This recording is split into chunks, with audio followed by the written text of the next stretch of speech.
Hoje nós estamos aqui para conversar um pouquinho com vocês sobre essa segunda fase da CP 075, que trata das alternativas para o aperfeiçoamento do processo de liquidação dos encargos de uso da transmissão.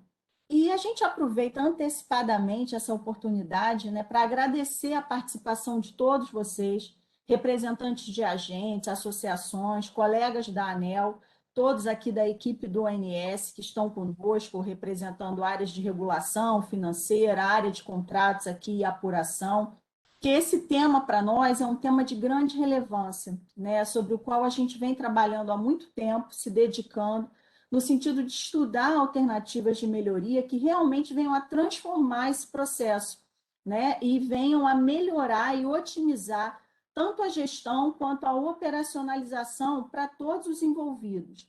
Nessa etapa da CP, a ANEEL nos deu a oportunidade de reabrir a discussão sobre duas alternativas que já vinham sendo discutidas anteriormente. Uma delas é a alternativa 4, que foi aquela que foi concebida pelo ONS e os agentes desde o início das discussões e da proposição, e a outra é uma alternativa 3, que foi denominada alternativa 3 modificada, que busca trazer algum ganho para esse processo com uma modificação menor, mais gradual, né? Onde a gente faria propostas de regulamentação com o uso de boleto registrado e DDA.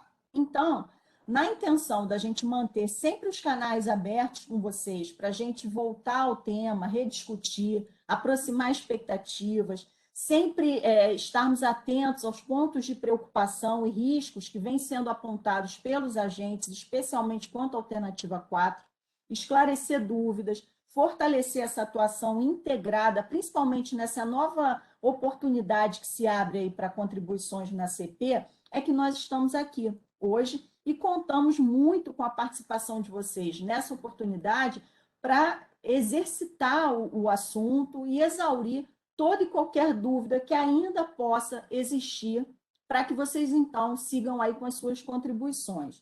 A gente reforça, né, o nosso compromisso de estarmos abertos aqui para as perguntas, dúvidas, pontos de preocupação, dores, expectativas que vocês tenham em relação a esse processo, né, para que a gente possa estarmos aqui juntos, discutindo o tema e aproveitar ao máximo esse encontro, né? A intenção é aproveitar a janela de oportunidade, discutir, conversar, registrar. Vocês vão ter oportunidade de encaminharem as suas perguntas por chat, a equipe vai estar disponível aqui para esclarecer, e, enfim, e a gente tirar o máximo proveito realmente do evento.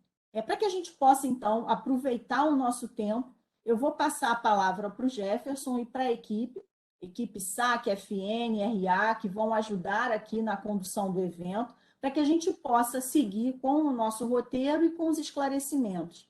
Eu aproveito para avisá-los que o evento está sendo gravado e, posteriormente, ele será disponibilizado nos canais do ONS para consulta e para auxiliar aqueles que não puderam estar conosco aqui nesse momento, para que possam ter acesso a esse conteúdo. Então, mais uma vez, pessoal, obrigada pela participação de todos e que a gente tenha um ótimo evento e um excelente dia. Obrigada a todos. Jefferson, está com você.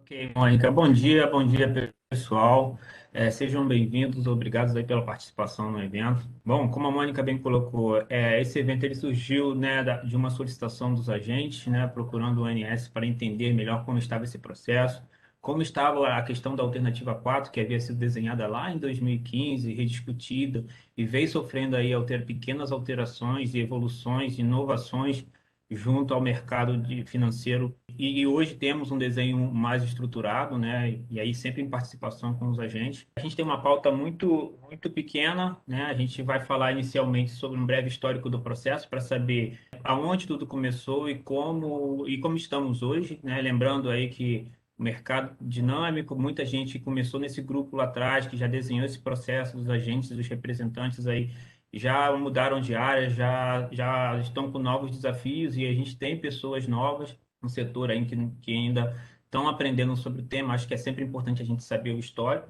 né? E a gente vai abrir o processo aí para uma breve pergunta. Em seguida, a gente vai falar sobre a liquidação financeira e aí trazer uma visão de como é esse processo hoje. E a alternativa 4, o que que ela muda nesse processo? Vamos desmistificar um pouco a questão da alternativa 4 como uma solução. Ela não é uma solução, ela é um redesenho de processo, e é isso que a gente quer trazer ele para cá, né? E mostrar para vocês. E aí a gente vai abrir novamente para perguntas da contribuição do ONS na CP, como é que a gente tem recebido aí essas discussões com o setor, como é que o que que os agentes têm trazido para a gente. Então, vamos botar aqui algumas preocupações dos agentes e algumas recomendações, inclusive, que têm chegado até o operador sobre esse processo como um todo. Essa discussão ela começou lá atrás, né? Em 2012, o ONS ele começou a receber dos agentes, e aí de todos os agentes, né? Os usuários e transmissores, uma série de questionamentos e apontamentos de melhorias nesse processo de liquidação.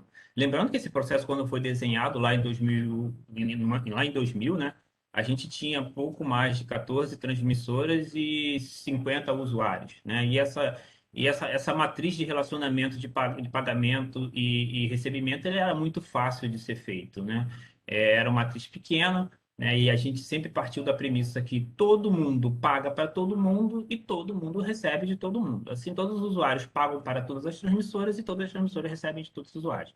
Essa é a premissa básica para quê? Para a gente pulverizar as perdas, né?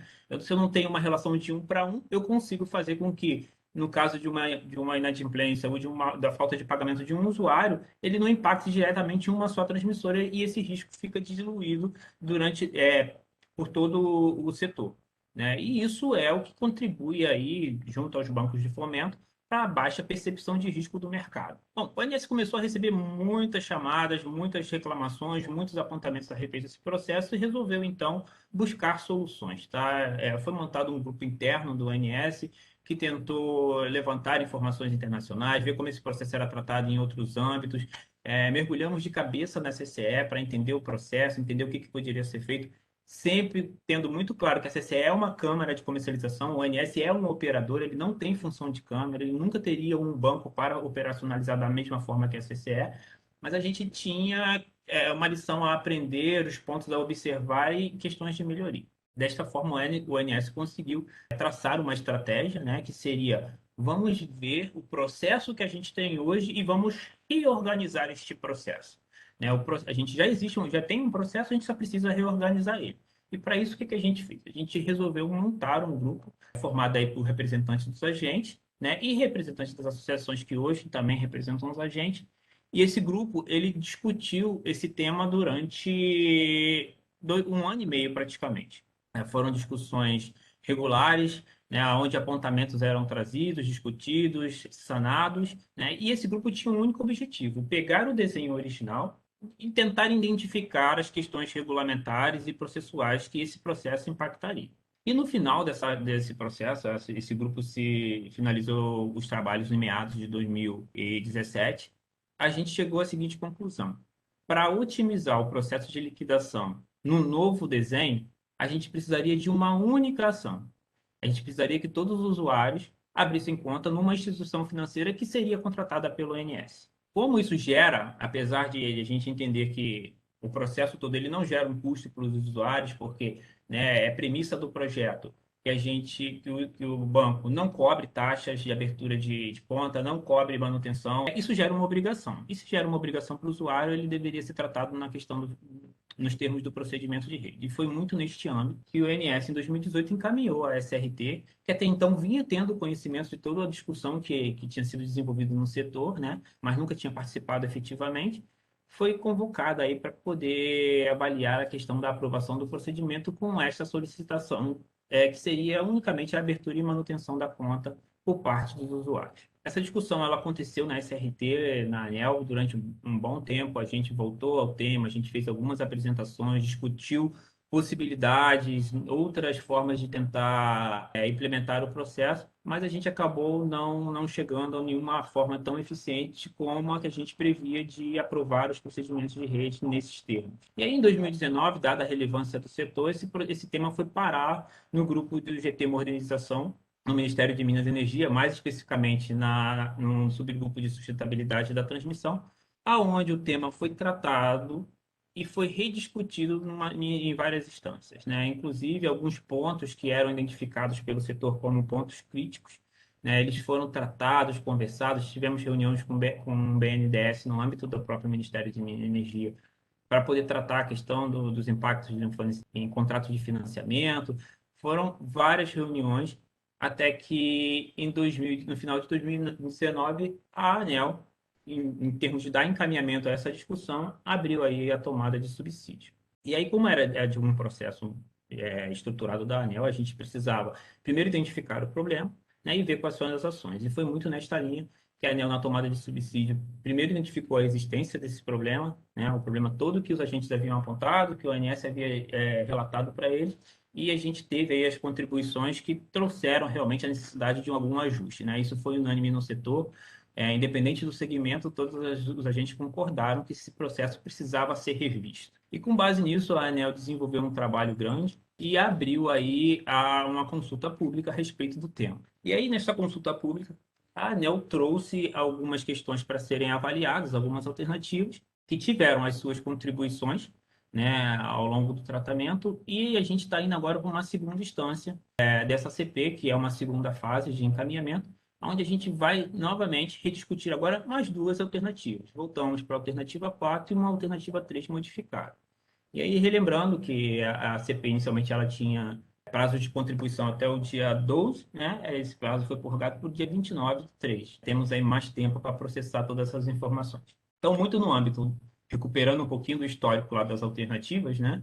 Oferecidas na CP, a gente foi oferecida quatro alternativas, né? A ANEEL conseguiu identificar quatro alternativas para a solução do problema regulamentar mapeado. A primeira alternativa era não regular, é uma alternativa padrão, né? Ou seja, se eu não fizer nada, como fica o processo, né? Ele anda ou ele para?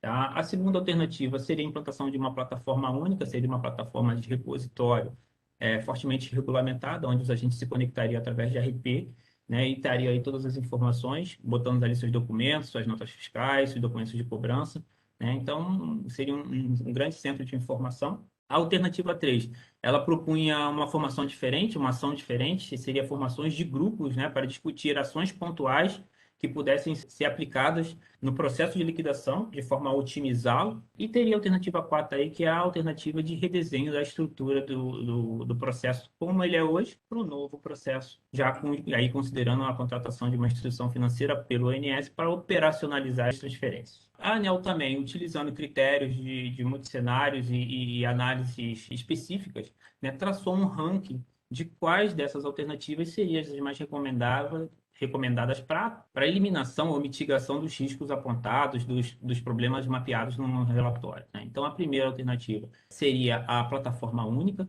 né? A plataforma única ficou elencada como a primeira alternativa nesse processo. Em seguida, a gente teria aí as ações pontuais, né? Que seria a alternativa 3. Então, seria a formação de grupos para discutir ações pontuais. A terceira alternativa seria a liquidação simplificada no formato de contratação com banco, né? Ou seja, todo o processo de reestruturação do desenho feito atualmente. E a quarta alternativa, e por último, né, ficou a alternativa 1, que seria não fazer nada. Ficou claro que a gente precisava de algum movimento a respeito disso. E com base nesse ranqueamento, a ANEEL abriu consulta pública pedindo ao setor que se manifestasse. O retorno foi muito legal, a gente entendeu que o processo ele tinha uma grande relevância no setor e por isso teve uma participação tão significativa, né? Foram várias contribuições, a gente teve uma forte representação aí por parte das associações, dos geradores, e a ANEEL trouxe esse extrato para a gente de uma forma muito clara sobre cada alternativa e como foi o processo de contribuição. Para a alternativa 2, que era a plataforma única, a ANEEL identificou uma preferência muito grande pelo segmento de transmissão, principalmente pelas grandes transmissoras, as que possuem várias concessões, né? Elas apoiavam fortemente a implementação da plataforma única. E também tem o segmento outros aí, que aí outros inclui os consumidores e algumas startups, né, interessadas inclusive em desenvolver aí a plataforma única.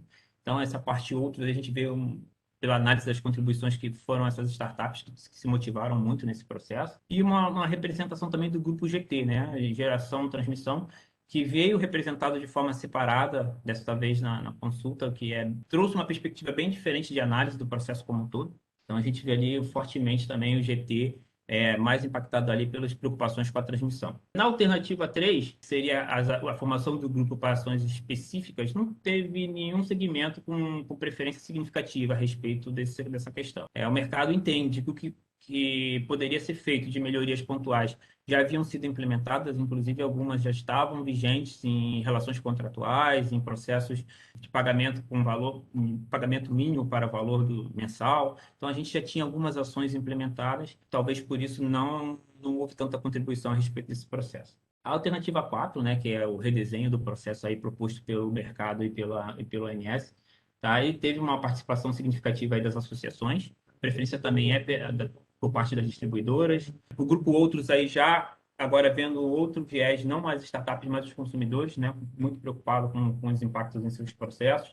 E a geração. Destaque-se também que teve ali uma adesão considerável de pequenas transmissoras, que hoje fazem todo o processo manualmente, né? Então, para elas, esse redesenho traz muito benefício. Eu acho que é importante destacar que houve uma não preferência, essa foi a última opção do grupo de transmissoras grandes que haviam optado até então pela plataforma única. Com base no extrato das contribuições e no processo todo analisado pelo relatório, né, de AIR, a ANEEL ela fez uma alteração nos processos. Então, ela considera no seu relatório ainda que a melhor alternativa, né, para a resolução do problema mapeado, do problema regulatório mapeado, seria a implementação da alternativa 2 da plataforma única, mas que com base nas contribuições ela precisou, né, ela identificou a necessidade de fazer ajustes no relatório de AIR. E esses ajustes trouxeram vários impactos, inclusive impactos nas alternativas, na seleção das alternativas, na pontuação das alternativas.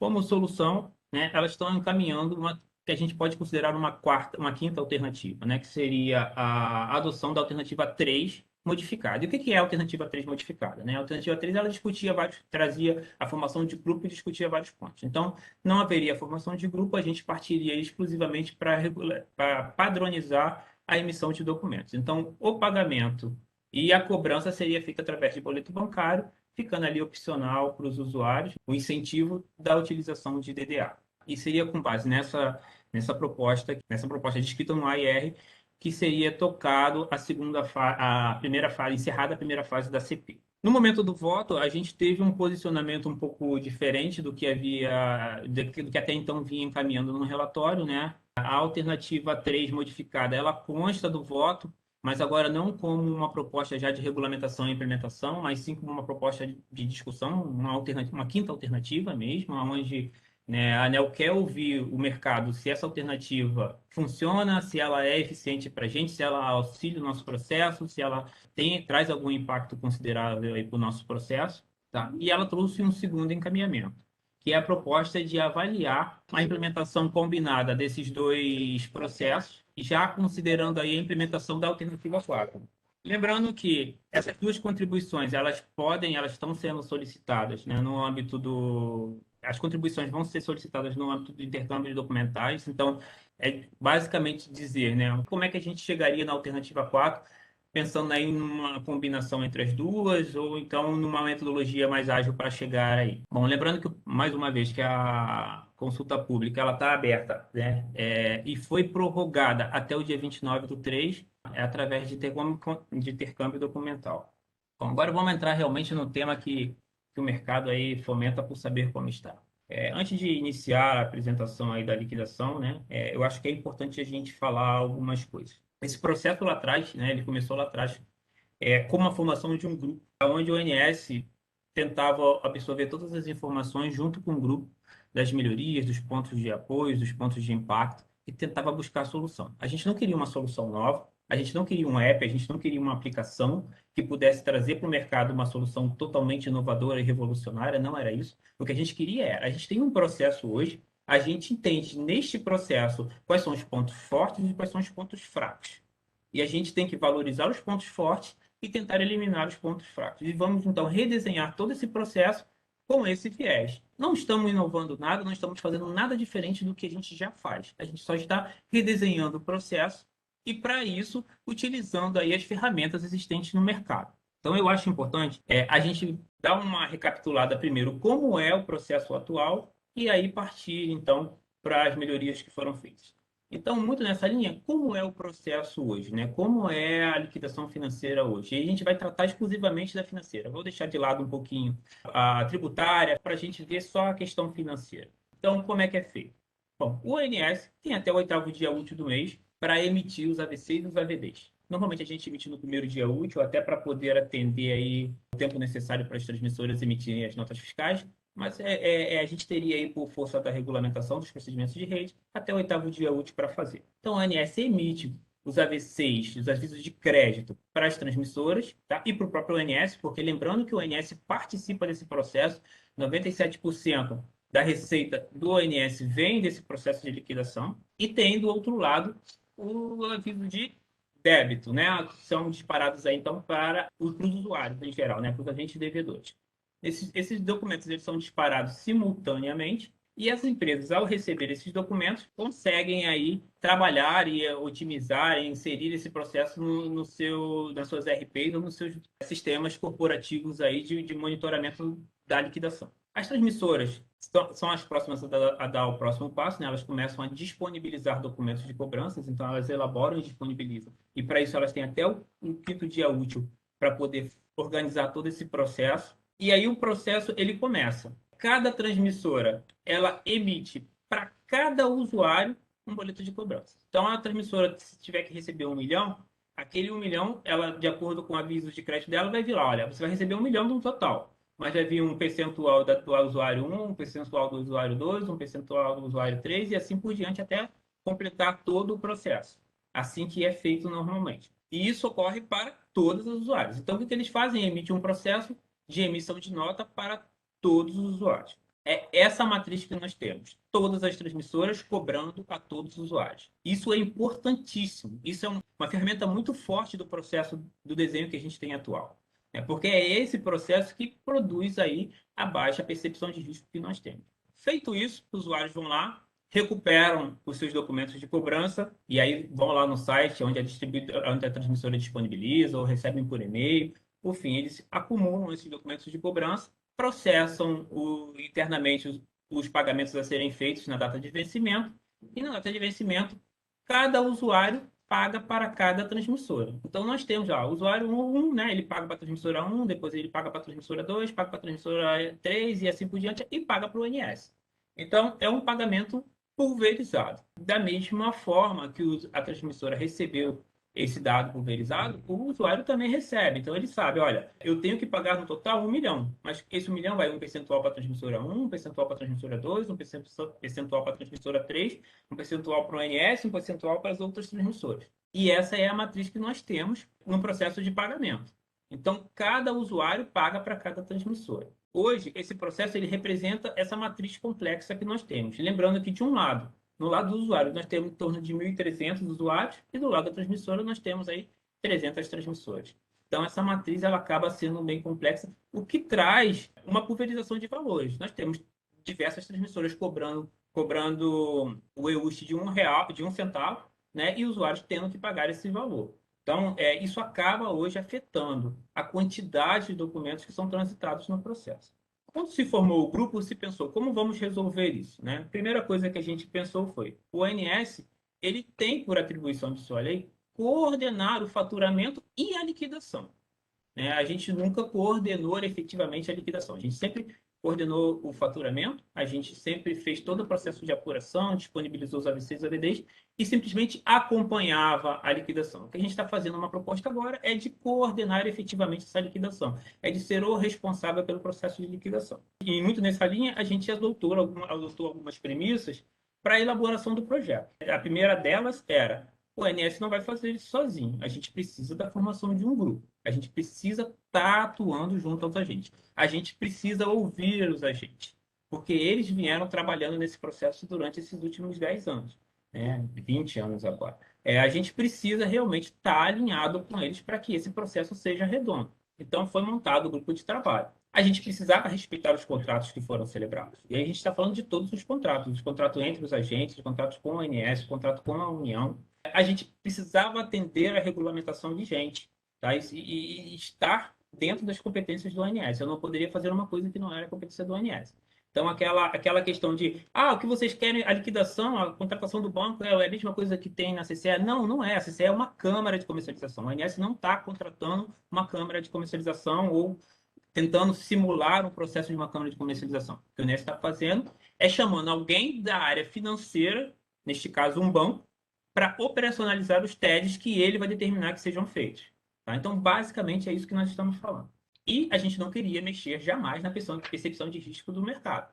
Tá? A gente sabia que isso era um ponto forte do setor, né? Um ponto hoje que influi numa série de questões de preço, de aquisição de produtos que a gente precisaria manter. E qual era a missão do grupo de trabalho? Era propor um redesenho processual. A gente não queria inventar um app, a gente não queria inventar uma solução inovadora, a gente queria pegar o desenho de processo que a gente tinha hoje e reformular ele com um desenho novo, mais eficiente, mais robusto, mais eficaz. Era isso. E foi isso que a gente fez. A gente queria reduzir os esforços, não só operacionais, mas os tributários, fiscais, processuais, financeiros. Na época, a gente mapeou que a gente não conseguiria fazer tudo isso de uma vez. Hoje, a gente já não tem tanta dúvida a respeito de alguns processos, a gente consegue evoluir muito nesse tema, mas a gente consegue reduzir bastante esses esforços. A gente queria também a possibilidade de rediscutir junto ao Confaz aí a obrigatoriedade da nota fiscal, né? Isso sempre foi uma meta. Antigamente, as transmissoras não eram obrigadas, até 2020, as transmissoras não eram obrigadas a emitir nota fiscal. A partir de 2020, essa obrigação caiu por conta do encerramento do convênio que havia com o Confaz, mas foi uma surpresa para a gente, porque o que a gente queria era expandir o convênio também para os usuários, né? Ou seja, o ONS fornece o relatório, né? Até hoje, as secretarias da Fazenda entram em contato com a ANS pedindo esses relatórios. Era um relatório que ajudava muito eles no processo, lá tinham muitas informações e era fácil de processar, até mais fácil do que a comparação que eles fazem hoje a respeito, utilizando o processo de nota fiscal. Para eles era interessante ter esse processo. E a gente queria realmente ampliar esse processo. Mas aí a gente foi surpreendido pela quebra do convênio no meio dessa discussão e a gente acabou não evoluindo no tema, mas a gente viu uma grande possibilidade de voltar a esse tema e rediscutir isso. E a gente queria mapear os impactos, né? Principalmente os impactos de âmbito regulatório. O que foi que a gente fez? Tipo, analisando todo o processo, qual é o meu impacto que eu tenho? Vendo o desenho que foi feito, qual é o impacto que eu tenho hoje? Opa, eu preciso unicamente de estabelecer uma obrigatoriedade para os usuários, que é abrir e manter conta na instituição financeira. A custo zero, mas eu preciso, não tem um reflexo financeiro, mas tem a obrigação. Então, eu preciso que isso seja inserido no procedimento de rede. E foi aí que se começou toda essa discussão no âmbito do processo com a ANEEL. De posse dessas premissas, o que a gente fez? A gente chegou a um desenho inicial que, óbvio, vem sofrendo alterações aí ao longo dos últimos anos devido à evolução do mercado, à evolução, principalmente o mercado financeiro, já tem uma série de novos produtos. A gente está cada vez mais buscando incorporar não só a questão tributária, as nossas conversas com as associações, as nossas conversas com os convênios, as nossas conversas com as secretarias da Fazenda, com o Confaz. Então, tudo isso a gente está trazendo de novidade aí junto a esse processo e redesenho constantemente. Apesar do mercado ter discutido isso há um ano atrás, em janeiro, né, do ano passado, no momento da consulta pública, o ONS ele tem um grupo fixo que sempre está buscando informações, está sempre interagindo com os agentes, a gente busca os agentes, a gente chama, olha, identificamos que você está com esse problema aí na liquidação, vamos falar sobre ele, vamos tentar redesenhar uma solução, encaixar aqui nesse desenho que a gente tem hoje uma solução para isso. E essa interação ela precisa ser constante e não só pontualmente. A gente precisa ser alimentado constantemente, a gente precisa voltar a discutir e fomentar isso na forma de grupo. Vamos ver o desenho proposto como ele está hoje. Aí lembrando que a gente aqui não vai tratar a questão agora fiscal e nem tributária, eu vou deixar isso para um segundo slide. Esse momento é só para ver, comparando o desenho que a gente tem, que a gente acabou de ver, o desenho atual, com o redesenho que foi proposto pelo mercado. Então, muito exemplo, o ONS, né, ele tem que emitir o AVC e o AVD, só que neste momento também ele precisa se preparar para emitir o mapa de liquidação. Então, a gente emite o AVC, emite o AVD, né, o AVC vai para as transmissoras naquele mesmo esquema, o AVD para os usuários, e o banco ele já fica ali na expectativa de receber o mapa de liquidação. E depois eu vou dizer por que esse momento na época do desenho, esse disparo ele era conjunto com o AVC e AVD e a gente precisou alterar por questões de própria contribuição de algumas transmissoras que tiveram reuniões com a gente e trouxeram algumas preocupações que a gente conseguiu mitigar com o desenho do processo. O que acontece? As transmissoras elas processam seus AVCs para saber exatamente quanto elas vão receber de cada um e os usuários dos seus AVDs. a gente não começa uma corrida das transmissoras para emissão de boletos bancários. A gente sabe que existe aqui um processo, que aí, só para a gente alinhar aqui o entendimento, as transmissoras elas precisam emitir nota fiscal ainda. A gente não conseguiu eliminar esse processo. Então, esse processo vai acontecer. E a gente vai incorporar essas informações no mapa de liquidação. Tá? Então, as transmissoras vão emitir as notas fiscais, e foi uma solicitação de um grupo de transmissoras. Poxa, como é que a gente não pode inserir a nota, o número de nota fiscal como código de rastreamento no processo de liquidação para a gente saber, também ter essa informação e conseguir mapear isso? Podemos, e é isso que a gente vai fazer. E é por isso que o mapa de liquidação ele é enviado no segundo momento. Focando na parte financeira, até a data do vencimento, o usuário que tem conta lá no banco da sua preferência, na sua relação, que não vai precisar mudar, que até pode ser o mesmo banco que o ONS vai contratar, ele vai fazer a transferência da sua conta para a sua conta. Então, ele vai transferir lá da conta que ele hoje tem padrão com o banco cativo dele para uma conta dele também na instituição financeira contratada pelo INSS. E aí, lembrando que essa conta ela vai ser aberta sem burocracia, sem custo, né? Os usuários, a ideia a gente não está tratando de uma adesão, de uma abertura de conta normal. O INSS vai fazer um contrato com o banco e esse contrato prevê uma série de vantagens sobre esse processo. Ou seja, a gente vai ter uma agência específica, a gente vai ter um gerente que conheça todo o setor, todo o mercado, até para oferecer produtos futuramente, se for do interesse de algum agente, algum produto vantajoso já utilizando essa baixa percepção de risco. Essa agência vai permitir a abertura da conta corrente através de meio digital, através de meio online, tá? Ou presencial, a critério dos agentes. A ideia é simplificar ao máximo esse processo da forma que não haja burocracia. Então, uma vez que os agentes transferiram o dinheiro para a sua conta, tá? Naquela data, até a data do vencimento, e aí pode ser ao longo do dia, não tem nenhum problema, o que o banco vai fazer? Na data do vencimento, exatamente na data do vencimento, o banco vai começar o processo de transferência desses valores. Muito exemplo do que é feito lá hoje, né? A gente vai continuar. Só que não vai ser o usuário que vai fazer aquele monte de pagamento. É o banco. Ele vai ter um mapa do ONS dizendo, olha, da conta do usuário 1, você vai transferir tantos reais para o transmissora 1, tantos reais para a transmissora 2, tantos reais para a transmissora 3, tantos reais para o ONS, até fechar o valor total.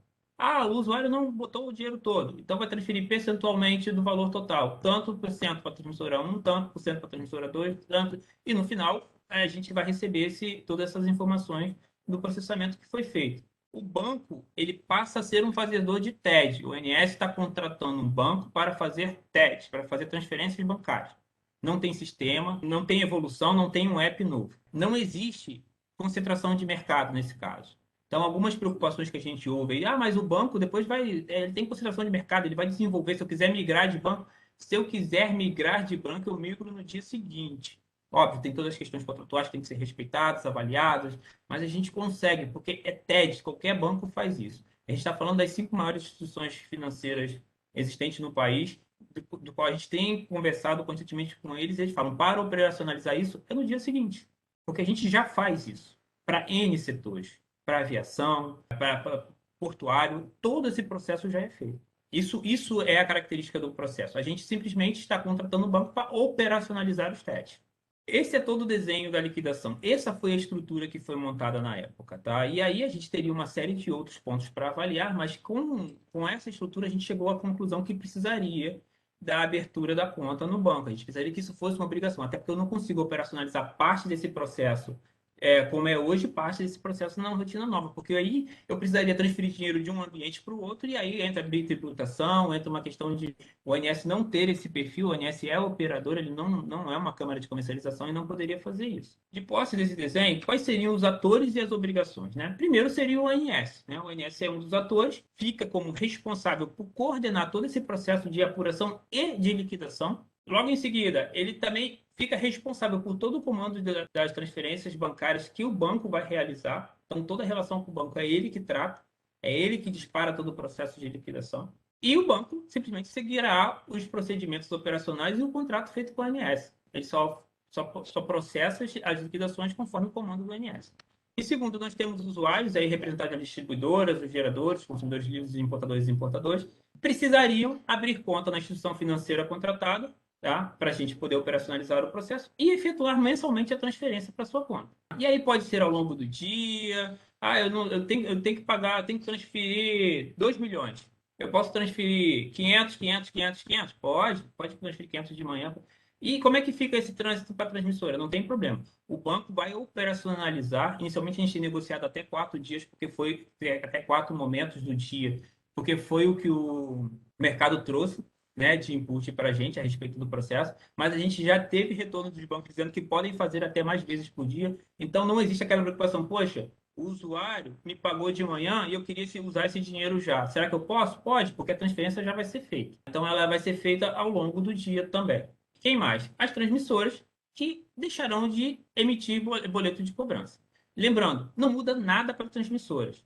A conta de escrow, a conta de recebíveis, a conta de concentração, a conta que elas têm hoje no banco de sua preferência, que poderá ser até mesmo o banco contratado pelo INSS, não muda, é delas, tá?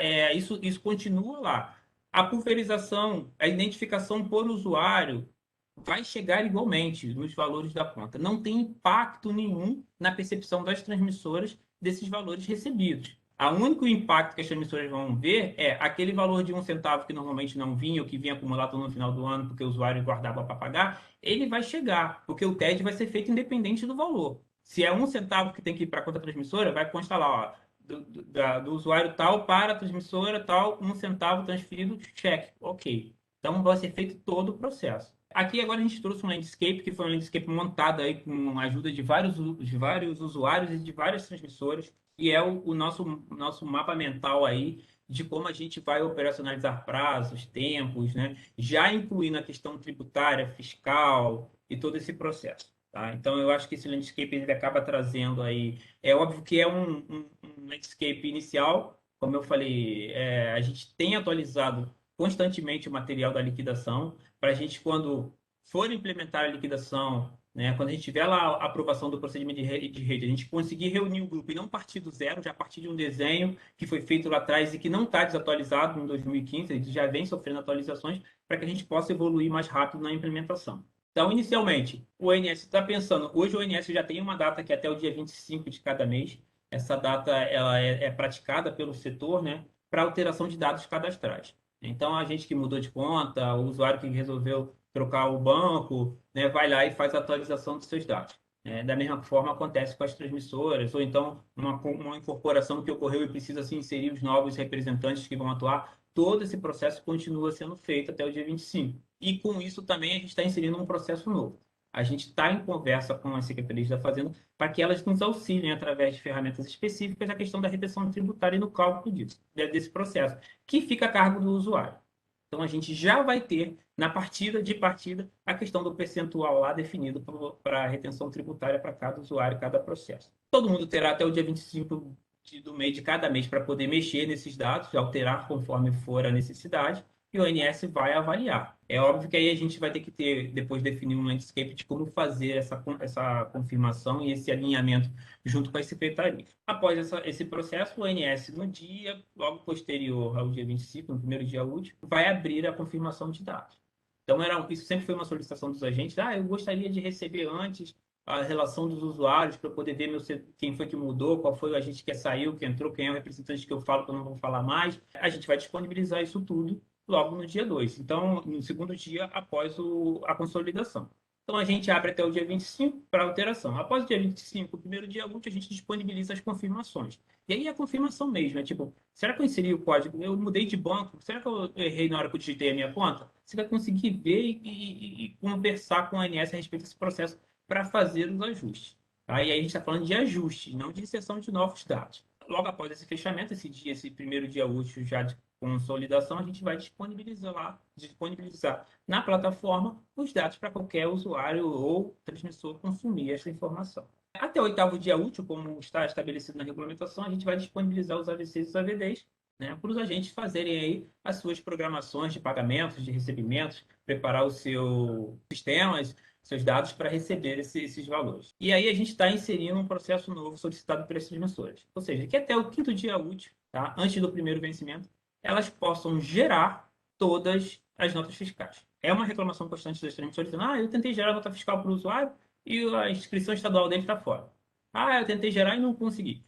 Os usuários vão ter que ter a obrigação de manter esses dados atualizados. A Secretaria da Fazenda vai nos ajudar quanto a essa questão da atualização e vigenciamento das instituições estaduais e todo o processo que a gente precisa, né? Então, o usuário entrou lá e houve um cheque, vai vir direto da secretaria. Então, a gente vai ter uma atuação muito mais forte para mitigar esse erro. Mas, de qualquer forma, foi conforto das transmissoras dizerem: olha, se eu não consigo emitir nota fiscal, não interessa qual seja a razão, eu não quero receber, porque eu não quero receber um valor sem ter a contrapartida da nota fiscal. Isso, para mim, é ruim, isso me expõe.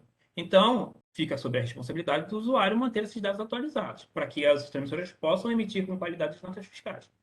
Elas vão emitir e vão encaminhar esses valores, e aí seja através de RP, que a gente vai disponibilizar, API, de Excel, planilha. A gente teve várias solicitações. Eu consigo extrair um Excel, eu posso subir um upload de Excel? Pode. O meu sistema disponibiliza isso automático, eu posso mexer esses números automáticos? Sim. Por quê? Porque as transmissoras fornecendo isso para a gente, esse número da nota fiscal que foi emitida, ele vai ficar atrelado ao processo. Então, quando vocês forem identificar lá, vocês vão identificar o número do MSE, né? Quando vocês forem identificar o pagamento, você vai ter o número do MSE, vai ter um sequencial que foi uma solicitação, um número sequencial que foi uma solicitação de outras transmissoras, vai ter o número do contrato, e aí é de contrato para contrato, vai ter o número da nota fiscal que foi gerada pela transmissora, ou seja, a gente está criando aí, dando ao mercado todas as possibilidades de tornar mais fácil a sua integração com os seus sistemas. Tá? Então, se o seu sistema utiliza um código que seja diferente de todos esses que eu falei, traz para a gente, vamos analisar. É óbvio que não dá para inserir um código para cada usuário e para cada transmissora, senão a gente vai ter um arquivo gigante só com questões de código. Mas a gente pode incluir chaves que não mudam muito, as chaves primárias de relacionamento de sistemas de ARP, para a gente poder ter aí a concentração e ter todas as informações o mais fácil possível para a incorporação desses dados. As transmissoras vão emitir as notas fiscais lá para os usuários, né, e vai alimentar o ONS com essas informações para que o ONS, então, possa aí começar o processamento do mapa de liquidação. E por essa razão, que o mapa de liquidação ele foi descolado do ABC e do AVD. Ele vai respeitar exatamente o que foi determinado, os valores que foram determinados no ABC e no AVD, mas ele vai trazer dados adicionais referente ao código da nota fiscal para que a gente possa mapear todo o processo e ele esteja todo alinhado, tanto na questão fiscal como na questão financeira. O mapa ele é disponibilizado para o banco que vai se programar lá para fazer as transferências nos valores determinados pelo INSS. Então, no dia do pagamento, né, ou até o dia do pagamento, os usuários vão fazer o depósito nas suas contas, vão transferir das suas contas originais para a conta da instituição financeira contratada pelo INSS. O valor, seja ele integral ou parcial ao longo do dia, fica a critério. De qualquer forma, ele vai ser rateado e vai ser disponibilizado.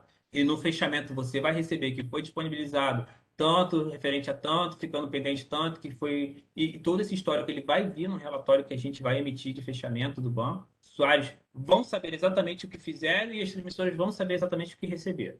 O banco vai fazer a transferência dos proventos para as transmissoras e logo em seguida o banco vai disponibilizar um arquivo de retorno. Esse arquivo de retorno, ele é um arquivo de retorno complexo que a gente vai absorver ele aqui no ONS na plataforma de acesso a todos, até porque a gente precisa processar uma série de informações no final do dia desse processamento, né, dessa transferência, dessa liquidação. A gente precisa estar com essas informações, mas a gente vai disponibilizar também para os usuários e as transmissores que quiserem. A gente teve usuário e teve transmissor que falou: eu não quero receber na hora do banco. Se vocês vão fazer um relatório, eu quero receber de vocês. Eu tenho condições de ir lá na plataforma buscar, eu quero buscar da plataforma. Outros falaram: não, eu gosto do arquivo QNAB, eu queria receber o arquivo QNAB. Não tem problema nenhum, o banco manda o arquivo QNAB para você. Vão ser 2 momentos que cada usuário vai escolher onde quer receber, a gente só vai determinar isso, qual é a informação que vai de cada fonte para cada usuário. Ou das 2 fontes, se o usuário e a transmissora resolverem: não, eu quero receber do banco e quero receber do ONS. Perfeito. O ONS, recebendo esse relatório, ele imediatamente começa o processamento da inadimplência. Porque agora eu sei quem deve. Agora não é. Eu não preciso que as transmissoras esperem 2 dias, 3 dias para poder verificar o recebimento, confirmar se foi feito o pagamento, o boleto, verificar se o depósito caiu na sua conta, para depois ir lá no MSE e entrar lá ponto a ponto dizendo quem foi que pagou, quem foi que está inadimplente. Eu recebo na hora. E como a gente tem a questão da pulverização dos valores, e agora muito mais respeitada pelo próprio processo, como tem que ser e como está estabelecido no contrato, fica muito mais fácil, porque aquele usuário simplesmente vai dever para todas as transmissoras. Tudo bem que para uma ele deve 1 centavo, para outra ele deve R$ 2, para outra ele deve R$ 15, para outra ele deve 1 milhão. Mas quando eu tiver que assinar a garantia, eu vou acionar para todas as transmissoras, não vai ser só para uma. Então, de posse desse processo, a gente vai começar a avaliar E aí esse processo, ele automaticamente, o usuário ele já é notificado dizendo, olha, você pagou parcialmente ou você não pagou, tá? O sistema automaticamente já vai dar um relatório para ele na forma de notificação, tá? Para ele estar ciente de todo o processo da dívida que ele tem. Isso não impede, em momento algum, de no dia seguinte as transmissoras já que, eu quero cobrar, a gente liga para a gente. Os dados vão estar todos disponibilizados lá naquele relatório que a gente liberou lá no dia 27, 28, 29, dependendo de qual seja o dia útil após o dia 25. Tá? Então, vocês vão ter esse acesso. O poder de cobrança continua, o poder de relacionamento entre os agentes continua. E nesse processo também a gente já vai começar o início do processamento de acionamento, né? Que aí é entrar em contato com a gente, verificar o que está acontecendo, tentar ver aquele valor, ver o valor da carta de finança bancária, entrar em contato com o banco financiador e tudo mais, para a gente poder entender como é que vai ser o processo de liquidação. E também neste dia ainda a gente começa o processo de emissão do relatório. E aí esse relatório ele tende a ser um relatório complexo, tá? Porque a gente não quer só trazer a questão da transferência, a gente não quer trazer só simplesmente aquele dado de transferência. A gente queria também aproveitar esse relatório para alimentar os demais órgãos, seja ele o CONFAZ, seja a Secretaria da Fazenda, seja todas as informações que a gente precisa. É óbvio que inicialmente ele vai ter um escopo muito reduzido, porque a gente ainda não tem toda essa relação fechada aí com os órgãos fiscais. Esse slide ele é bem típico do processo, a gente já conhece ele, né? A ONS sempre tem trazido essas informações para a gente, que são os benefícios que a gente vai ter com a implementação da Alternativa 4 nesse redesenho de processo. Ou seja, não importa quantos agentes entram, não tem aumento da quantidade de documentos emitidos, de fatura, não tem. A gente vai ter, e o pagamento vai ser efetuado de qualquer forma. Então, se é 1 centavo, entrou um agente novo e agora eu tenho uma fatura de 1 centavo. Não tem problema, esse 1 centavo vai cair na conta da transmissora e vai sair da conta do usuário. Não tem mais aquele esforço, porque o usuário ele vai fazer o depósito na sua conta no valor total.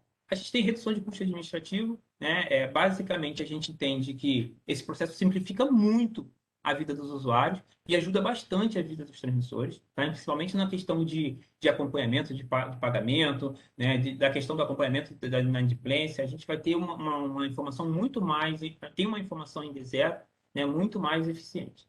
Ele elimina os pagamentos em atraso. A gente sabe que pagamento em atraso é uma realidade. A gente pega lá a inadimplência do setor, ela é baixíssima, é 0,18, 0,14, né? Às vezes chega até abaixo desse número, mas quando a gente vai ver o valor inadimplido, sei lá, tem 4 milhões inadimplidos.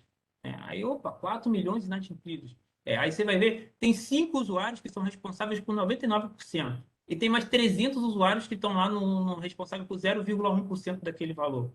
E por que isso? Não é que o usuário está inadimplente. Ele simplesmente optou por não pagar porque a fatura era muito baixa, o custo de operacional era alto e ele preferiu deixar acumular para pagar na frente ou simplesmente não recebeu a fatura, até porque às vezes o transmissor tem, pô, vou cobrar 1 centavo? Se eu pago R$ 2 para emitir o boleto bancário, eu vou cobrar 1 centavo? Não tem cabimento a fazer isso e acaba deixando esse processo sem cobrança.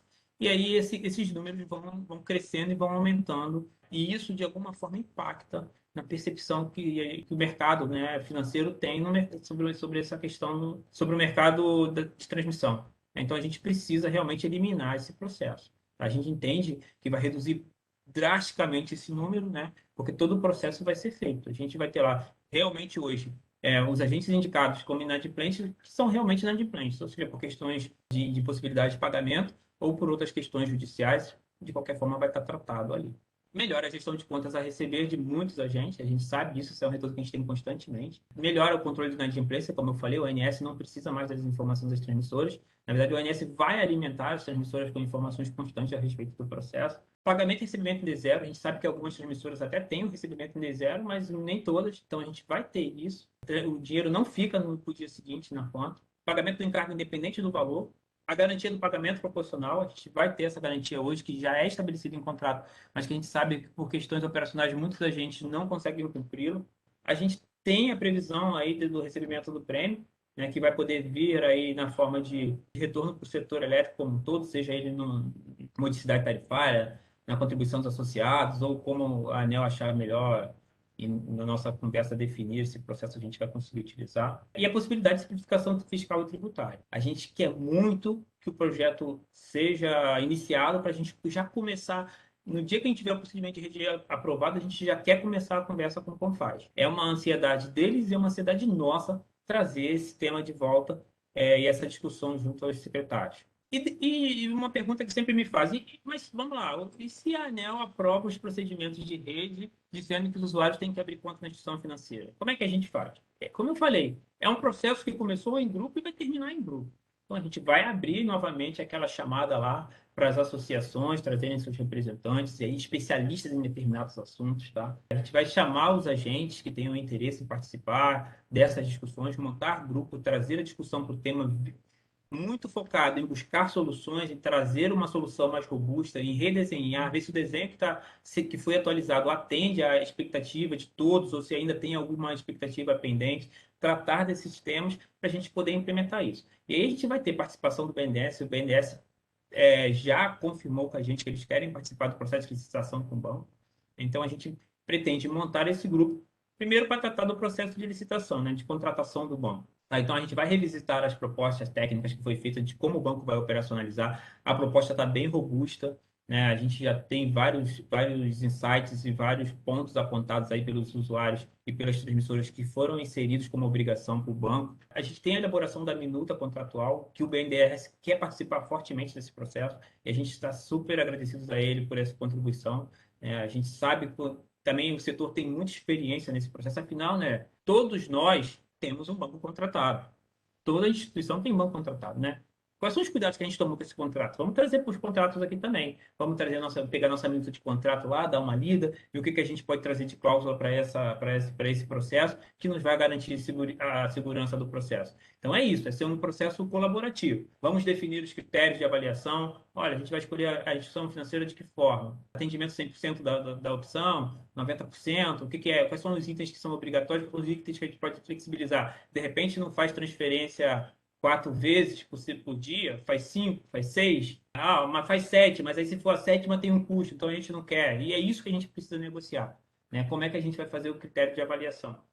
Avaliar a proposta depois disso tudo, né? Ou seja, o mercado respondeu. Assim que a gente receber as propostas, a gente quer que o grupo participe da gente da avaliação da proposta, né?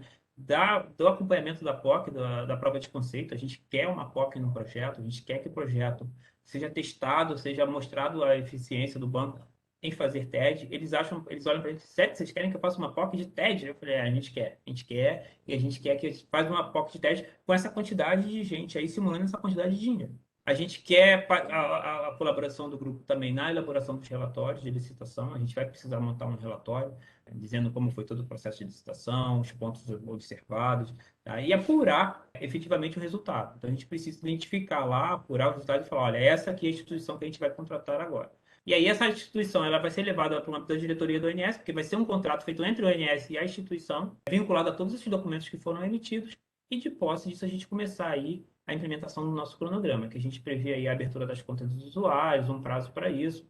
A gente tem alguns períodos críticos que devem ser respeitados. Não vamos começar um processo de liquidação no meio de uma mudança tarifária, né? A gente já tem um impacto grande de análise desses dados, de acompanhamento desses dados, para trazer isso tudo junto. Isso já gera um esforço grande nos agentes, né? Então, vamos pegar os meses que são mais corriqueiros, mais regulares e trabalhar nesses meses mais regulares. E, enquanto isso, o ONS está aí a pleno vapor, melhorando a sua plataforma, trazendo aí uma plataforma mais otimizada que possa disponibilizar todas essas informações que a gente precisa e nos dar a confiança e a certeza de ter as informações de forma transparente, né? Transparência, acho que é o tema principal aí do processo.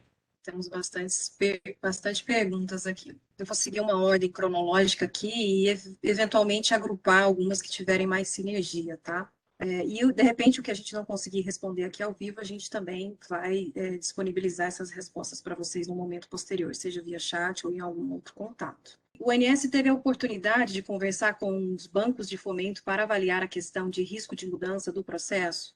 Tivemos sim, tá? A gente teve esse momento inicial com alguns bancos para apresentar o projeto. Foi a primeira percepção que a gente teve, foi uma percepção assim de, tá, não muda nada para mim. Hoje o que eu controlo é o contrato de concessão do transmissor, são a conta de recebível que vocês estão falando que não vai mudar, os valores que são depositados lá que não vai mudar, não tem nenhum impacto. Mas a gente não foi uma conversa, a gente não tinha tanta vamos dizer assim, a gente não tinha registro dessas conversas, foram conversas entre o ONS e o Banco de Fomento. Só que no âmbito do GT Modernização, a gente teve a oportunidade de retrazer essa preocupação, né? A gente já reapresentou para o Ministério essa preocupação. Olha, o mercado tem essa preocupação. Aí falou, bom, se o mercado tem essa preocupação, vamos conversar com o BNDES. E foi feita uma apresentação de todo o processo novamente para o BNDES, que ele já conhecia. E a gente tem uma ata lavrada pelo BNDES com todo o processo, né, lavrada por nós, com todo o discurso dado pelo ONS, né? Essa ata foi aprovada na reunião por todos os participantes da ata, inclusive a ANEEL participou, o Ministério de Minas e Energia, aonde o BNDES põe claramente que ele se sente até mais confortável com o processo pelo fato de estar sendo feito junto a um banco, que é uma instituição que ele tem pleno conhecimento dos processos e da rigorosidade que são tratados as questões de transferência. Então, eles ficam muito mais tranquilos com o processo. E ressaltaram que não tem nenhuma percepção, não tem nenhuma mudança na questão de percepção de risco no mercado, que já é baixo, até porque ela vem da pulverização. E eles falaram, poxa, agora vocês realmente estão garantindo a pulverização, porque antigamente tinha a questão dos pagamentos seletivos. Eu não tinha, eu tratava uma transmissora como se ela fosse receber, fosse repartir as perdas e receber igualmente o percentual aportado por cada agente, mas isso não acontecia. Algumas transmissoras, no processo lá de seleção dos usuários, se ele não tem 1 milhão, tem 500 mil, ele vai pegar as primeiras notas para pagar e vão ficar algumas transmissoras sem receber. Nesse processo, essas transmissoras eram desfalcadas do valor que tinha a receber. Desta forma, acaba isso, né? Ou seja, a pulverização ela é respeitada conforme é estabelecido em contrato. Essa ata de reunião ela está disponível lá no material da consulta pública da primeira fase, né? A gente encaminhou essa ata para a ANEEL, ela faz parte do processo todo, foi incorporada. A ANEEL muito competentemente sempre trouxe todos os documentos e todas as informações que a gente tem levantado ao longo dessa discussão. Isso está lá, mas a gente pode disponibilizar também caso alguém queira ou precise desse documento mais prontamente, tá? Com a operacionalização da liquidação por um banco, quem ficaria com o papel de identificar a inadimplência, acionar o agente inadimplente e o ONS para cobrança e ou acionamento de garantia? A gente mostrou lá no Landscape, eu não sei se ficou muito claro, ou se a pergunta veio até que é antes do Landscape, mas o ONS ele vai ter a informação da inadimplência no momento, e ele, naquele momento do processamento, o agente já vai saber que ele está inadimplente, ele vai receber uma notificação informando, inclusive, que o processo de análise de acionamento de garantia dele já iniciou. É óbvio, as pessoas que trabalham com questões de acionamento de garantia sabem da responsabilidade que se envolve acionar uma garantia financeira, sabem do impacto que isso traz no mercado. Isso pode sofrer até ações criminais se for feito de forma indevida.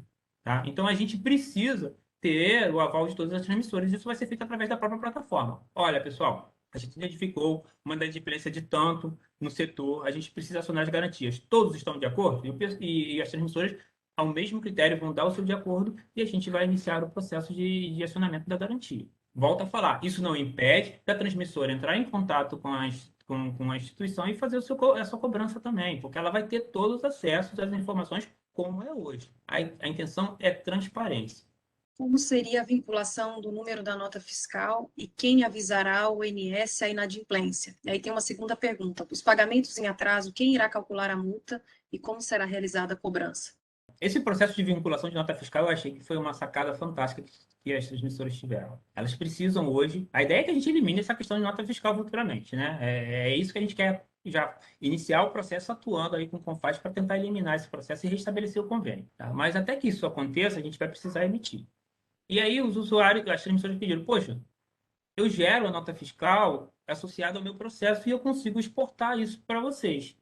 Eu queria que isso aparecesse aí vinculado à liquidação. Então, os usuários, as transmissoras, elas vão ter a oportunidade de fazer o upload através de API ou que seja a forma que elas preferirem, né, que a gente desenhe no processo. A ideia é tornar esse processo de integração aí entre ferramentas o mais fácil possível. Se a transmissora quiser um PDF, ela vai ter um PDF. Se ela quiser uma API para poder se conectar à plataforma, ela vai ter.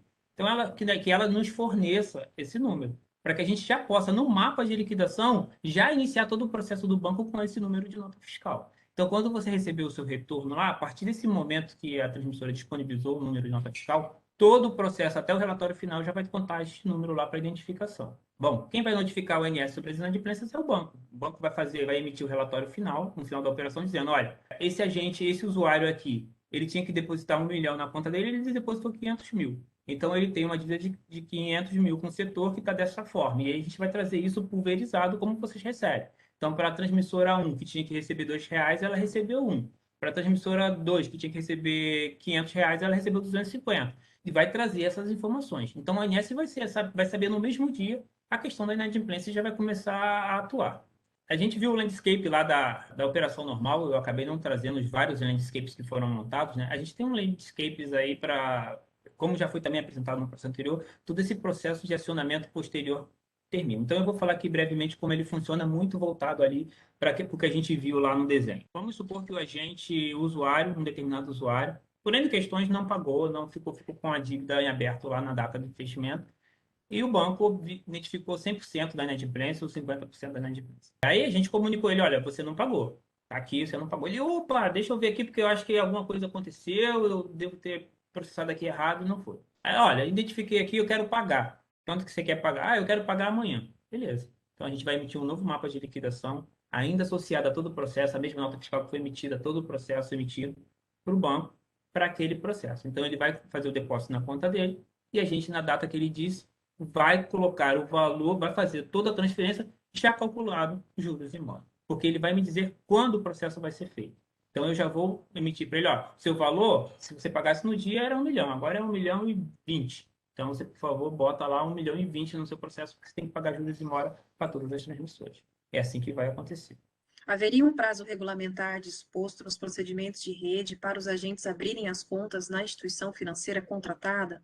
Não tem prazo regulamentar. A gente entende que a obrigação já é suficiente para isso. E a gente entende que vai ser um processo muito participativo, tá? Eu acho que a gente está indo por um caminho, e aí eu vou buscar aí até o apoio no próprio estudo do relatório de AIR, né? A ANEEL fez um trabalho excelente no relatório e a gente vem acompanhando a evolução da alternativa ao longo do tempo, né? É uma alternativa que começou lá atrás com 8 pontos de impacto e hoje só tem 4, né? E são pontos que a gente consegue, são respostas que nós temos no setor, né? Eu sei que as próprias pessoas que apontaram não têm as respostas para aquelas questões.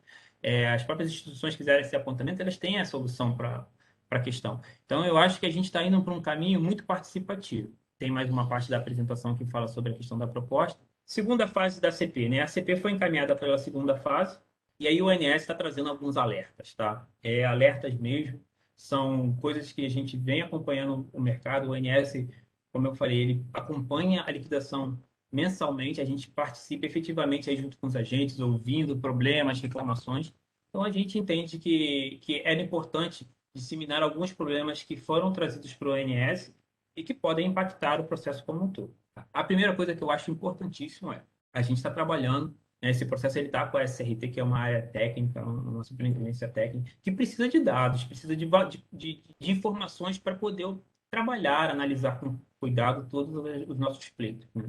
Então, a gente fomenta aí, tá? A gente sabe que alguns agentes até participam por meio das associações que são essenciais para esse processo. As associações, elas concentram informação, disseminam informação, acabam equalizando percepções. Eu acho que isso é muito importante, mas a gente precisa participar também independentemente como usuário ou como transmissor, né? Como agente. Tá? Por quê? Porque a gente já teve essa experiência. A gente não está falando de nada novo no mercado. A ANEEL não puxou um produto novo extraordinário. Ela está propondo, né, a implementação, a padronização do processo de cobrança e pagamento através de boleto bancário, que a gente já utiliza. Uma pesquisa recente que o INSS fez, 70% das transmissoras já emitem boleto bancário. Então, já é um processo bem utilizado. A gente entende que os outros 30% que não emitem devem ser por questões financeiras, por questões de negociação com o banco, com custos para poder operar a emissão do boleto bancário, mas, por fim, vocês têm esses números, vocês têm esses valores, vocês têm os ganhos e as perdas que esse processo trouxe para vocês. Então, é importante trazer essas informações para o processo de consulta pública para a gente poder dar esse subsídio à ANEEL. A gente também tem uma preocupação referente à questão disso estar estabelecido em uma regulamentação específica. Tá? Quando a gente estabelece lá que a cobrança de pagamento deve ser feita através de boleto bancário em uma resolução, você meio que ingessa o processo em torno desse mecanismo, que é desse produto que é o boleto bancário. A gente sabe que o mercado financeiro evolui muito rapidamente, né? A gente teve o Pix ontem, e amanhã a gente pode ter um produto que venha substituir, ou até mesmo despadronizar o boleto bancário aí, né? Descontinuar o boleto bancário. que seja um produto que possa ser operado no fim de semana, né, que tenha custo zero. A gente trazer isso para uma regulamentação, de repente deveria se buscar uma análise um pouco diferente, de forma a trazer esta obrigação sem vincular especificamente a um processo que nem diz nem é da competência do setor elétrico. É um setor totalmente apartado, um setor muito mais dinâmico, né? Um setor que está sempre com produtos novos aí tentando atrair o mercado. Tem uma perspectiva própria de atração de mercado muito diferente do setor elétrico. Então, essa é uma preocupação que nós temos. Um outro ponto que a gente traz apesar da alternativa 3 modificada, ela ser um processo bem específico, né? Ela vem de origem da alternativa 3, que era um processo colaborativo. E a gente entende que existem pontos aí que não vão ser, ou que podem não ser abarcados até mesmo pela alternativa 4, que possam ser regulados pelo setor, né? Que possam ser tratados nesse âmbito de trazer melhorias pontuais para o processo. Uma delas é a questão do nada consta. A gente recebe muita reclamação aqui de usuário e de transmissores. Tá? Uma reunião aí, teve usuário me falando que, poxa, o transmissor me pediu um comprovante de pagamento de 14 anos atrás, de 12 anos atrás, 15 anos atrás. Bom, se a gente, a exemplo do que acontece em diversos setores aí, exemplo do que acontece em diversos processos do próprio setor elétrico, tiver um nada consta emitido pelas transmissoras anual, resolve o processo dizendo, olha, se a gente não tem nenhuma dívida, a gente consegue fazer uma reciclagem nas inadimplências, nos relatos de inadimplência que a gente tem hoje no MSE. Então, isso realmente é uma vantagem que pode ser trazida aí como possibilidade, né? Uma segunda que a gente traz é a questão do rito, do próprio rito de mudança societária, né? A gente sabe que hoje os agentes, né, eles cuidam de todo o processo jurídico, tributário, financeiro, acionista, na mudança societária, na incorporação, na transferência, e acaba deixando para essa relação com a ANEEL, né, com um ato regulamentar, por último, né? E aí tem todo um rito que tem que ser seguido pela própria agência, que acaba impactando de alguma forma na liquidação. Então a gente tem a gente que cancela a CNPJ e aí depois vai lá pedir alteração à ANEEL do ato regulamentar, dizendo que ele CNPJ não é válido. Mas a gente, por força regulamentar, a gente não pode assinar um contrato com um agente que não está regulado. Então a gente precisa que primeiro seja emitido o ato regulamentar. Isso acaba criando uma bola de neve que leva esse desgaste todo que a gente tem lá na liquidação final. Onde o INSS acaba emitindo um AVC ou um AVD com CNPJs de agentes que já estão já estão com o CNPJ baixado junto à Receita e traz todo esse problema. Então, acho que é um ponto da gente também rever esse processo. O processo de cima do nada consta, a gente elimina com a alternativa 4. Eu não preciso de nada consta com a alternativa 4. A alternativa 4 vai me dar mensalmente quanto cada um me deve e a gente vai ter esse histórico todo disponível na plataforma aí ad eterno. Agora, essa questão a gente realmente não resolve com a plataforma, com a alternativa 4. Então, é um ponto que a gente também pode levar aí na discussão e que tem um impacto muito forte na liquidação. Avaliar as questões referentes à retenção tributária, né? Hoje, se a gente fala de obrigação de recebimento e pagamento através do boleto bancário, a gente tem que tomar muito cuidado com isso, porque hoje o responsável fiscal pelas retenções tributárias é o usuário. A partir do momento que a transmissora calcula esse processo e envia um valor diferente, ela passa a ser corresponsável. Então, a gente precisa, de alguma forma, ter esse cuidado aí. Eu acho que uma conversa com o setor tributário de cada agente para entender os impactos que isso tem é muito importante. E alertar que se a gente encaminha o processo para a implementação da alternativa 4, efetivamente, a emissão de boleto bancário, DDA, é um esforço afundado, né? A gente sabe que, dependendo da velocidade que se chega na alternativa 4, isso todo esse processo não traz. Ele é eliminado com a alternativa 4. A gente não precisa de emissão de boleto bancário e não precisa de uso de DDA nesse processo. Todo o processo é feito através do mapa de liquidação comandado pelo ONS. E sobre a alternativa 4, né? O ONS vinha constantemente pedindo à ANEEL a aprovação dos procedimentos de rede, né? Entendendo que aquele era o obstáculo. Mas o AIR foi um relatório montado durante anos aí, né? A gente vem aí desde 2019 trabalhando fortemente nesse relatório, a ANEEL vem aí incorporando ele cada vez com mais informações, com mais dados, e a gente precisa usar isso. E hoje, se a gente olhar, a alternativa 4, no modelo que foi desenhado pelo setor e apresentado pelo ONS, ela sofreu uma série de evoluções e sofreu uma série de mudanças de percepções ao longo do relatório. Então, hoje a gente vê lá que antes tinha 8, 9, 10 pontos de preocupação. Hoje a gente tem 4.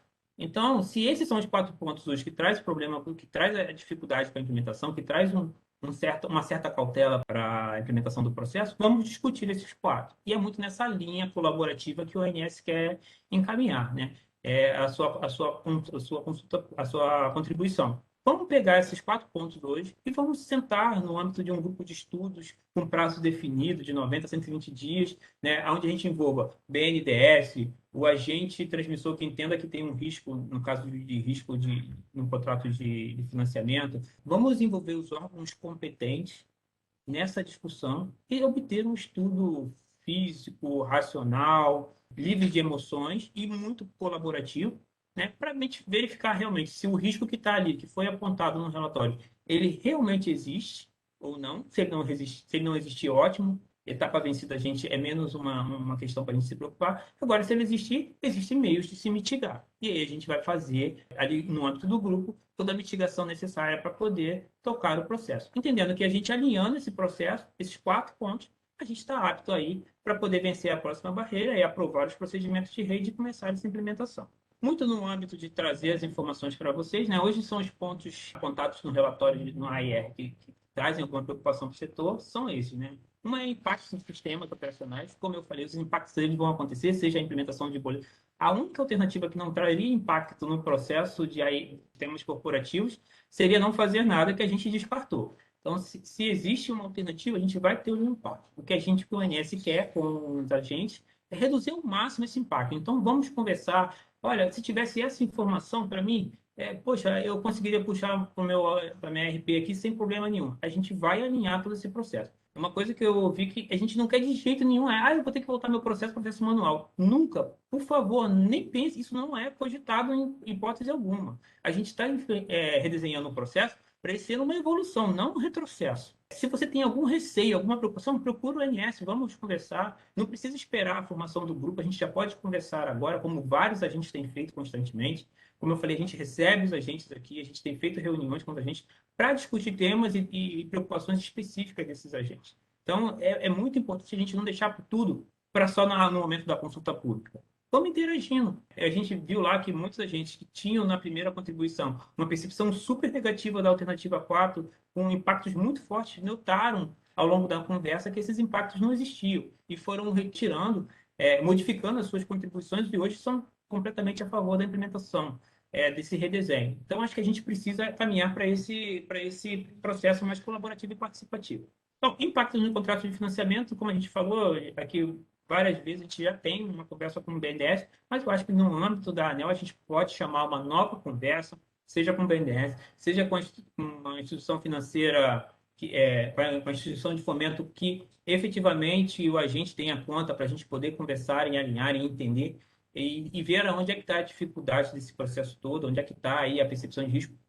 A gente notou algumas vezes que o agente ouvia uma apresentação do ONS, traçava um perfil e levava para o banco. E o banco falou, opa, isso você não pode fazer. Então, tipo, a gente teve vários bancos que falaram assim, opa, mas que estranho, o que você está me falando não foi o que o meu usuário, o meu correntista falou. O que ele falou para mim é que ele teria que abrir uma conta no banco. Não tem, a transmissora não faz nada, não tem que abrir conta, a conta de escroto continua. Então, às vezes a percepção que a gente levou errado pode estar trazendo esse retorno do banco de fomento. Então, vamos conversar também com os bancos de fomento e tentar alinhar esses processos. Plano de contingência. Esse caso, então, é um caso que eu acho que a gente tira de letra nesse âmbito de reunião, porque tive a oportunidade de conversar com um transmissor, que tem um grupo de concessão de transmissão, e que ele falou comigo assim, Jefferson, eu sou super a favor do processo que vocês estão redesenhando, o redesenho ficou muito, muito eficiente realmente, mas uma coisa me preocupa, tá? É o risco sistêmico, é o risco do banco quebrar, porque toda a receita da transmissão estaria nesse banco. Então, imagina se esse banco falha. Aí eu falei, poxa, realmente existe, porque qualquer instituição está apta a falir. Mas eu falei, agora deixa eu te perguntar uma coisa. O que você faria se a sua instituição financeira quebrasse? Tá? Ou seja, hoje você também tem lá, você recebe tudo num único banco, você paga os seus terceirizados, você paga a sua equipe, você paga. O que você faria? Ele, eu não sei. Eu falei, mas eu sei. O seu financeiro sabe, o seu jurídico com certeza fez um mapa de risco, fez um projeto de mitigação de risco, tem um contrato com o banco muito robusto a respeito desse tema. Traz para a gente. Imagina se eu recebo o seu e recebo de todas as transmissoras, de todos os usuários. A gente vai ter que 1.500 mapas de risco que a gente vai poder concentrar e fazer um grande mapa de risco para mitigar esse problema junto com o banco. Então, eu acho que a gente pode, sim, ser participativo nesse processo. A gente já, como eu falei, a gente está fazendo um redesenho e não está trazendo uma solução. A gente está trazendo um redesenho de processo mais eficiente, não é um app, não é um produto novo. A gente sabe como lidar com cada questão dessa, porque a gente já lidar com elas hoje. Talvez de uma forma diferente, talvez de uma forma mais particular, mas a gente já lidar com elas hoje. E a questão do risco jurídico também é uma questão que a gente sabe como atuar, né? Hoje o risco jurídico ele já existe. O que a gente faz? Ele manda o ANS suspender, manda a ANS suspender o processo. Né? Ele não vai no banco. Por que ele não vai no banco? Porque se ele for no banco, ele vai ter que ir CNPJ por CNPJ em cada banco. Tá? Não interessa se o banco é um concentrador das contas. Não existe uma. Os agentes eles não estão carimbados, tipo, esse agente é um agente ONS. Não.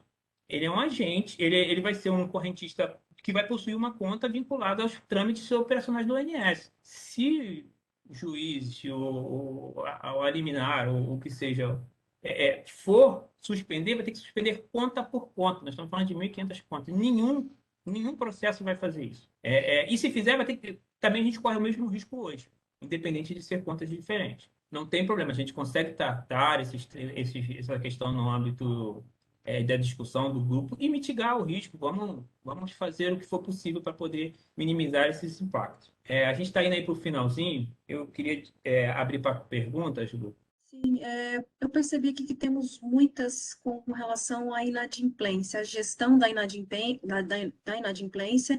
e principalmente a transição de um processo do processo atual para, eventualmente, a alternativa 4, se for o caso. Eu acho que poderia, se você puder, Jefferson, fazer uma Claro. abordagem sobre esse aspecto, eu acho que responderia muitas das perguntas a princípio. É excelente as perguntas, tá? Eu realmente deveria ter falado. O processo hoje, se a gente for analisar, a gente está fazendo um redesenho do processo de liquidação. A inadimplência, ela é um resultado deste processo. Se eu tenho inadimplência, eu verifico e entro num processo novo de inadimplência. Que aí tem todos os seus ritos que são tratados no âmbito do ONS.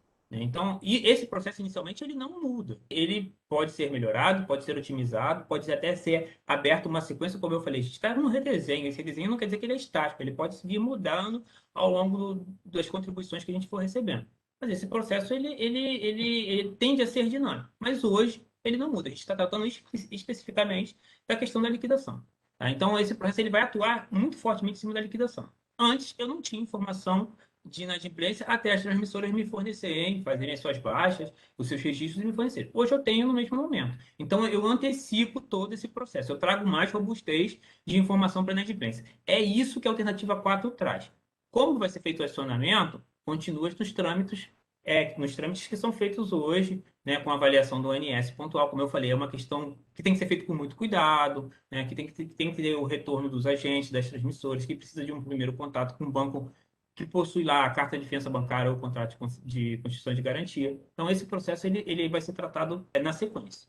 Tá? Ele não faz parte da liquidação, ele é um resultado da liquidação. E sobre a questão do encaminhamento, acho que uma coisa importante de salientar é o seguinte, tá, pessoal? A alternativa 3 não é um step para a alternativa 4. Muito pelo contrário, o esforço feito na alternativa 3 para aqueles que não têm processo hoje de boleto bancário, né, a contratação, todo esse processo, ele é eliminado, ele é um custo morto com a implementação da alternativa 4. A alternativa 4 não precisa de boleto bancário. Então, uma coisa não depende da outra. Eu acho que o que o setor tem que avaliar essa alternativa 3 hoje me traz um resultado, mesmo que seja a curto prazo, levando em consideração tudo isso. Hoje 80% já tem. Será que eu quero uma regulamentação que me obrigue a ter, só porque eu tenho? E se eu quiser mudar? E se eu não quiser mais ter? Então, tem tudo isso que a gente tem que avaliar. A gente entende que a gente precisa iniciar essas conversas imediatamente sobre a questão da alternativa 4 para a gente poder ter um retorno aí, o mais prontamente possível, das percepções do mercado e a gente começar a trabalhar no âmbito do grupo para poder para a contratação do banco. A gente não pretende, essa discussão já vem lá desde 2012, né? A ANEEL vem participando com a gente desde 2018 desse tema, de alguma forma. Aí a gente não queria arrastar isso durante mais 4, 5 anos. A gente quer um retorno rápido. A gente entende que esse caminho que a gente está propondo é um retorno rápido. Só para a gente não avançar muito, eu acho que a gente pode responder as demais questões no fato. Eu queria muito agradecer a participação do pessoal. É sempre um prazer para mim falar sobre a liquidação simplificada. E a gente reforça aí a importância de colaborar aí participar do processo de contribuição de consulta pública, né? Trazendo aí essas informações, trazendo a percepção de vocês para esse processo, tá? E a gente está aqui aberto sempre que possível, sempre que vocês precisarem, para poder tirar dúvidas, trazer esclarecimentos ou tratar do tema. Agradeço aí a participação de todos.